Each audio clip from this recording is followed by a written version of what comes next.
Happy Friday! Let's go, let's go! To the Ultimate Cleveland Sports Show here on WKYC Channel 3. Thank you so much for checking us out. Even though it's a bye week, we've got 30 minutes of hot content. I'm Jay Crawford. Coming up on this show, I am going to show you the trick play the Browns must insert into their playbook that will never fail. Bull. Jay, I'm out of the bull, and does the defense deserve a perfect grade through the quarter pole of the season? I'll tell you in a few minutes. G. Bush. I'm G. Bush, and I'm going to tell you why I'm frightened about Deshaun Watson's shoulder after talking to a doctor friend of mine. We'll see that later. Jason? And I'm Jason Lloyd, and I'm going to tell you about some odds that came out about what's better, what's more likely, the Browns to win the division or make the playoffs. I think you're going to be surprised by some of these odds. Some of them look really too low to me. Mikey.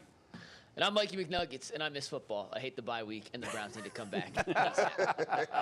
He always has the funniest intro line, and you didn't disappoint us once again. I know. Football, a Sunday without a Browns football game it's painful. You said it's a 4. I agree. It is. It's about a 4. And the leaves Browns haven't play even on Sunday, fallen it's a yet. We 10. can't even go rake leaves. There's no leaves to rake yet. I don't know. Yesterday, a lot fell with all the rain.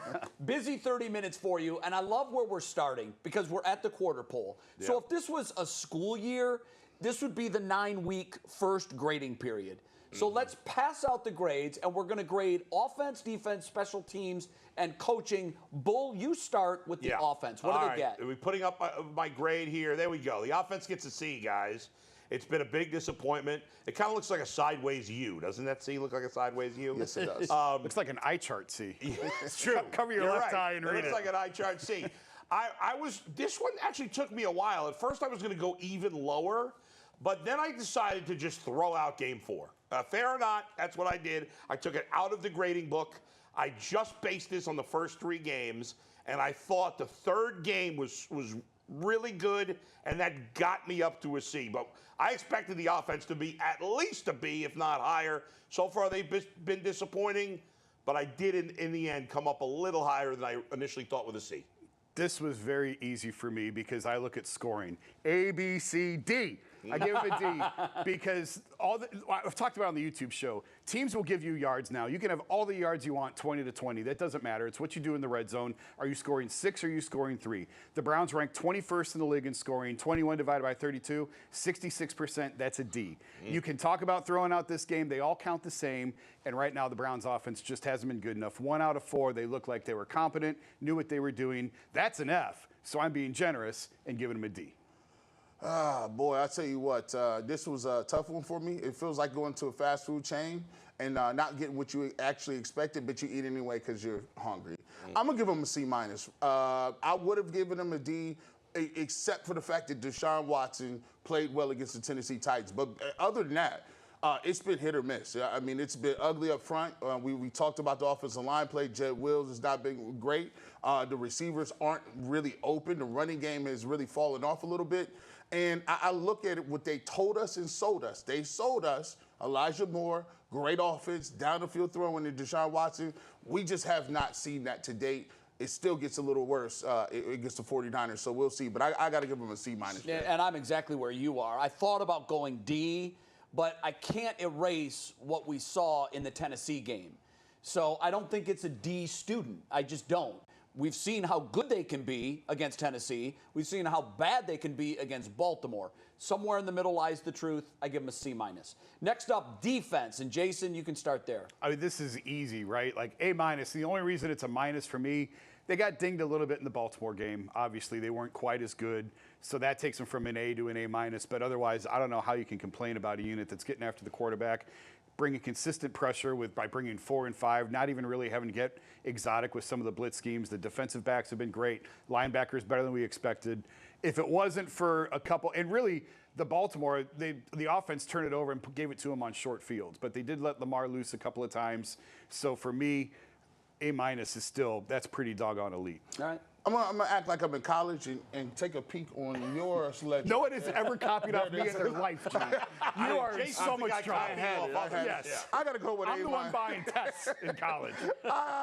Blue book value right here. I got an A-. I'm exactly where you are with it. If it wasn't for the Baltimore Ravens running the football, I think they may have found some things that other teams might try to capitalize on, maybe some misdirection stuff. They got gashed a little bit in the run, but overall, we a couple weeks ago was talking about this is the best Browns team defensively that we've seen in a long, long time. I can't really knock them down too much.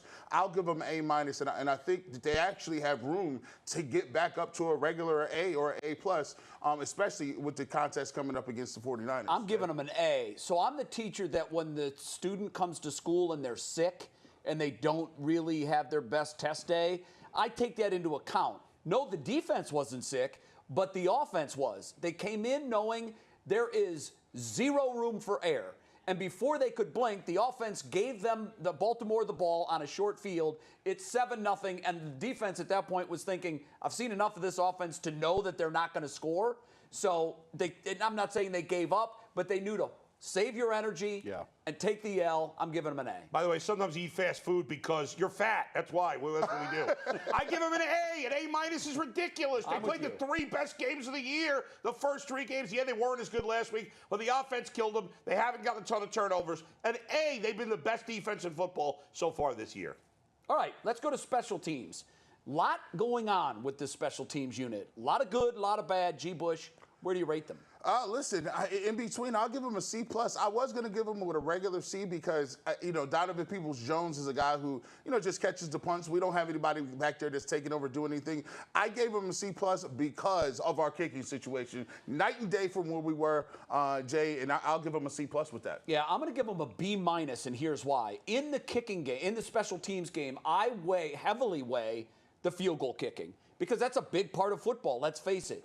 Our kicker in Dustin Hopkins has been better than any of us could have imagined. He's been incredible. He's got 50-plus yard field goals in 3 straight games. Crazy. It's only been done by Phil Dawson, ever. So B- with a strong emphasis on you better figure out the punt returning position because that's been woefully bad.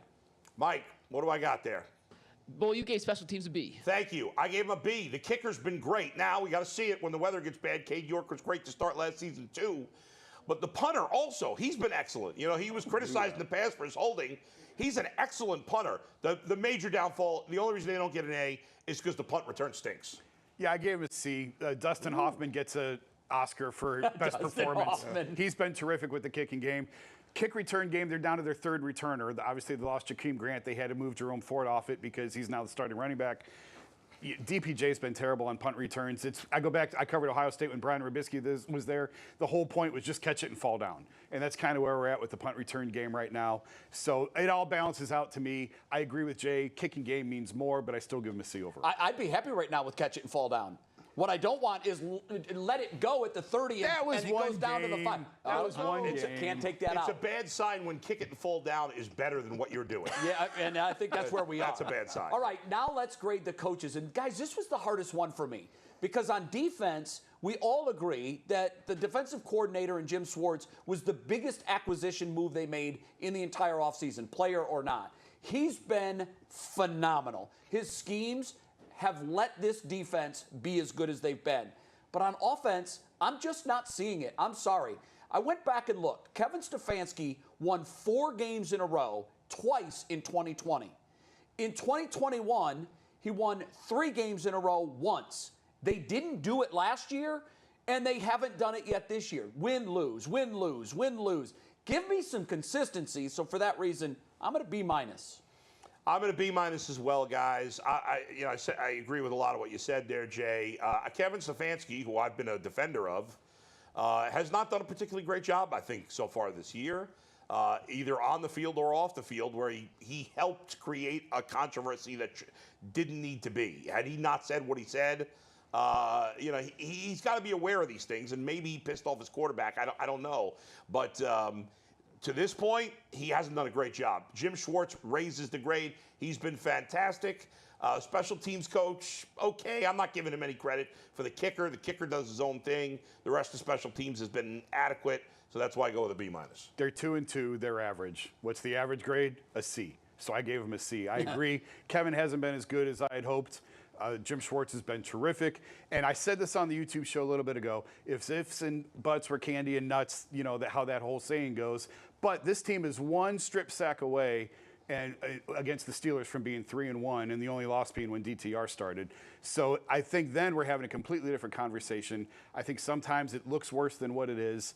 This has been a C performance to me all the way around. For me, it's the tale of two cities. You got the A+.